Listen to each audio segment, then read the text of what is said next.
Jeffrey Dahmer was not the kind of man people feared at first glance. He was quiet, polite, and almost invisible. But behind that calm exterior was one of the most disturbing serial killers in American history. He was born in 1960 in Milwaukee, Wisconsin. From an early age, Jeffrey was different.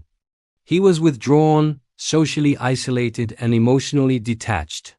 While other children formed friendships, Jeffrey spent most of his time alone. His parents' marriage was unstable, filled with arguments and long periods of emotional distance. As a child, he learned how to disappear without being noticed. During his teenage years, Dahmer developed a fascination with death and control. He collected animal bones, dissected roadkill, and showed little emotional response to what he was doing. Teachers noticed his odd behavior, but no one imagined where it would lead. In 1978, shortly after graduating high school, Jeffrey Dahmer committed his first murder. The victim was a hitchhiker he picked up while driving. After that night, Dahmer managed to live undetected for years. He moved, worked low-level jobs, and blended into society. To neighbors and co-workers, he was forgettable. But the killings didn't stop. Throughout the 1980s, Dahmer continued, targeting young men he met at bars, bus stops, or on the street.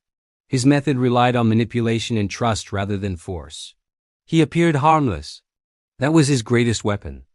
One of the most chilling aspects of the case is how close he came to being caught and how often he was ignored. In 1991, a victim managed to escape his apartment, confused and injured. When police arrived, Dahmer calmly explained the situation away. Despite clear warning signs, officers believed him and left.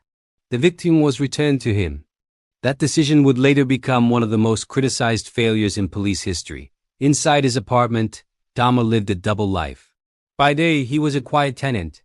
By night, he carried out acts that would later shock the world. Neighbors complained about strange smells, but were told nothing could be done. Everything ended in July 1991. One intended victim escaped and flagged down police. This time, officers entered Dahmer's apartment. What they discovered confirmed their worst fears. Evidence was everywhere. The illusion collapsed instantly. Jeffrey Dahmer was arrested and charged with multiple counts of murder. During interrogation, he confessed in detail. He showed no anger, no excuses, and little visible emotion. He described his actions calmly, as if recounting someone else's life. At trial, experts diagnosed him with several psychological disorders, but he was found legally sane. In 1992, Dahmer was sentenced to 15 life terms in prison. The public reaction was intense. People struggled to understand how someone so ordinary could commit such crimes for so long without being stopped. The case forced major conversations about policing failures, mental health, and how predators can hide in plain sight. In 1994, Jeffrey Dahmer was killed in prison by another inmate. But the story didn't end there. To this day, the Dahmer case remains a chilling reminder that monsters don't always look like monsters.